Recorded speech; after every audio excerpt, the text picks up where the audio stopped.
अस्सलाम वालेकुम। मैं हूं अली हसन तबस्सुम और आप देख रहे हैं मेरा फेसबुक पेज और यूट्यूब चैनल। तीसरा दिन है, मैं कंटिन्यूसली व्लॉग बना रहा हूं। मैं एक्चुअली जो रूरल लाइफ्स के इश्यूज़ हैं, मैं उनको जो है ना उजागर करने की कोशिश कर रहा हूं। तो कल का जो मेरा व्लॉग था, कल का जो मेरी स्टेटमेंट्स थी वो ये थी कि एक आदमी को, आम आदमी से मुराद एक गांव के एक लड़के को या बच्चे को जो कि एजुकेशन की तरफ वो जाता है, तो उसको किन किन मसाइल का सामना करना पड़ता है। मतलब कि प्राइमरी स्कूल से लेकर यूनिवर्सिटी लाइफ के बाद जो है ना जॉब तक जो है ना उसको किन किन मसाइल का सामना करना पड़ता है। अब मसला ये है कि पाकिस्तान में जो है ना तीन किस्म के लोग रहते हैं। पाकिस्तान में कितने किस्म के लोग रहते हैं? तीन किस्म के लोग रहते हैं। पहले किस्म के वो जो इंटरप्रेन्योर हैं, कारोबारी बड़े, और उससे भी बड़े जो है ना पाकिस्तान में अंदर जो है ना वो जो है ना इन्वेस्टर रहते हैं। और उसके बाद जो नीचे वाला तबका होता है वो मिडिल क्लास होता है, और उससे जो नीचे वाला तबका होता है वो हैंड टू माउथ ज़िंदगी गुजारने वाला होता है। अब चूंकि गांव गांव का ये मसला होता है कि उनके किसी के पास 2 एकड़ ज़मीन होती है, किसी के पास 3 एकड़ होती है, किसी के पास चार एकड़ ज़मीन होती है।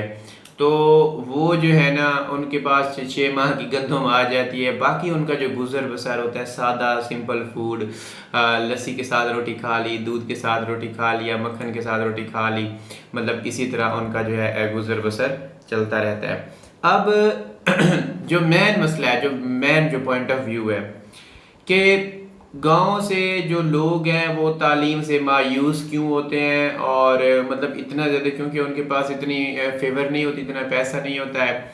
अगर होता भी है तो वो अपने बच्चे के ऊपर ज़मीन बेच के, माल ढांडा बेच के अगर उसको मास्टर या एमफिल या पीएचडी करवाते भी हैं, मेहनत स्ट्रगल करवाते भी हैं, तो जब उसकी नौकरी नहीं लगती है, क्योंकि हमारी गवर्नमेंट के पास ऐसे कोई वसाइल नहीं है जिससे जो है ना वो लोगों को जो है ना रोज़गार प्रोवाइड कर सके।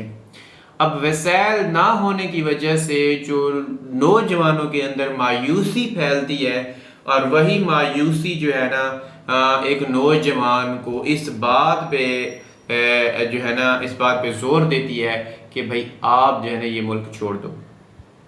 और यही सबसे बड़ी रीज़न है कि पाकिस्तानी जो है ना अपना फ्यूचर सिक्योर करने के लिए उनको मजबूरन आउट ऑफ कंट्री जाना पड़ता है। और जब वो आउट ऑफ कंट्री जाते हैं तो जहाँ जब उनको सुनहरे बाग वगैरह दिखाए जाते हैं, तो वहाँ पहुँचते हैं तो देखते हैं कि ये जो यहाँ का हाल है वो तो पाकिस्तान से भी बदतर है। हाँ, एक चीज़ है कि वहाँ लॉ है, मतलब कि डिसिप्लिन है, लॉ एंड ऑर्डर है उन कंट्रीज़ के अंदर, जो कि हमारे मुल्क के अंदर बिल्कुल भी नहीं है। अब मसला ये है कि ऐसे मतलब कि सिचुएशन में, ऐसे हालात के अंदर इंसान को क्या करना चाहिए। मैं तो ये कहता हूँ कि भाई आप जहाँ पे 5-4 लाख लगा के बहर जाते हैं, वही 4-5 लाख अपने छोटे से कारोबार पे लगा लें। बेशक आप बर्गर की रेड़ी लगा लें, शवारमे की रेड़ी लगा लें, आप पकौड़ों का भी, समोसों का भी कोई ढाबा लगा लें। कोई आर नहीं है अपने बिजनेस में, अपने कारोबार में कोई आर नहीं होती है। अगर आप नौकरी चाहे 1 लाख रुपए वाली भी कर रहे हैं ना, तब भी आप गुलामी में हैं। और अगर आपने एक आलू या बस प्याज या सब्ज़ी का भी ठेला लगाया हुआ है ना, तो उसके आप ऑनर खुद हैं। चाहें तो आप उसको खोल सकते हैं, चाहें तो आप उसको बंद कर सकते हैं, और उसकी जो आपकी आमदनी है वो भी उससे ज़्यादा होगी। तो इस चीज़ को अंडरस्टैंड करने के लिए सबसे पहले तो आप ये पहचानें कि आप हैं कौन। जब तक आप अपने अंदर का इंसान नहीं ढूंढेंगे, जो आपके अंदर छुपा हुआ है, अगर आप उसको नहीं ढूंढते हैं तो आप कभी भी तरक्की पर की राह पर नहीं चल सकते। होना ये चाहिए कि आप अपने अंदर छुपा हुआ पहले इंसान को जगाएं जो कि सोया हुआ है। जब तक आप उसको नहीं जगाते हैं, आप आपकी कामयाबी जो है ना आपसे बहुत ज़्यादा दूर तक है। सबसे पहले तो आपको एक रास्ता चूज़ करना पड़ेगा। जब तक आप उस रास्ते के ऊपर चलते नहीं हैं, आपको मंजिल नहीं मिलेगी। रास्ता भी चूज़ करें और अपनी मंजिल का तयन भी करें कि फ़लाँ मैंने रास्ते पे जाना है और ये मेरी मंजिल है, तब जाके आपको अपनी मंजिल मिलेगी। अगर आप रास्ते का तयन नहीं करते तो फिर आपको मंजिल कैसे मिलेगी? ہاں اگر آپ یہ سوچ رہے ہیں کہ بھئی آپ ایک راستے کے اوپر چل رہے ہیں اور کہیں گے کہیں نہ کہیں منزل آ جائے گی، تو جس بندے کی کوئی منزل نہیں ہوتی نا وہ راستوں میں ہی بھٹک جاتا ہے۔